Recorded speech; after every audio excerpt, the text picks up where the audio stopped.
I'm studying Australia's big boom, but I'm not talking about any housing boom or any mining boom. I'm talking about our baby boomers. It's our post-World War II generation, and they make up around a quarter of Australia's population. And these 5.5 million Australians are starting to move into retirement with average superannuation balances of around $90,000. Not a lot for 30-odd years in retirement.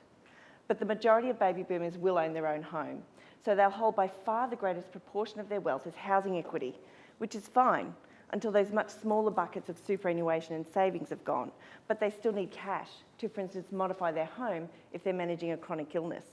And this income poverty that's already being experienced by around 35% of retirees is being exacerbated by recent government changes to age pension income policy, in which your pension income can be reduced based on the value of your home.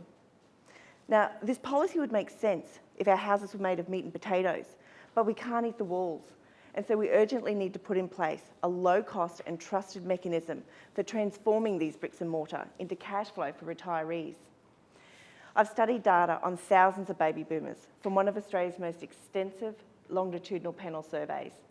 And my analysis and modelling has found that there is a potential gap in the market of financial products for retiree housing equity withdrawal. But I've also been modelling a potential solution, and I'm calling it a retiree housing bond. Now, bonds as financial instruments can be quite complex, but they're also very useful.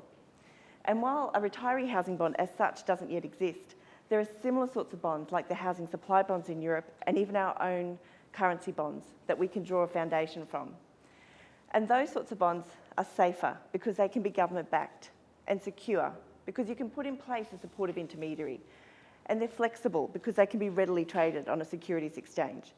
So my notion of a retiree housing bond is that a retiree can lend out a portion of their housing equity title to an intermediary in exchange for a lump sum or cash flow. And this virtual housing equity can be transformed into a bond and traded on a securities exchange for a small return, similar to how our currency bonds are traded now. And the retiree pays a small fee to support the income stream needed to keep these bonds viable. So in this situation, the homeowner wins because they're able to stay in their home and age in place with dignity and access to low-risk, low-cost cash flow. Investors win because they have more choice in these low-risk asset classes, and the government wins because that ever-decreasing pool of public funding can go further for those retirees who don't have any assets at all. Peace of mind is what this research can bring, particularly for the millions of retirees who are asset-rich and income poor. After all, we have $5 trillion in housing equity in Australia, 5, and only $1.8 trillion in superannuation. So for many retirees, this really will be the light at the end of the tunnel.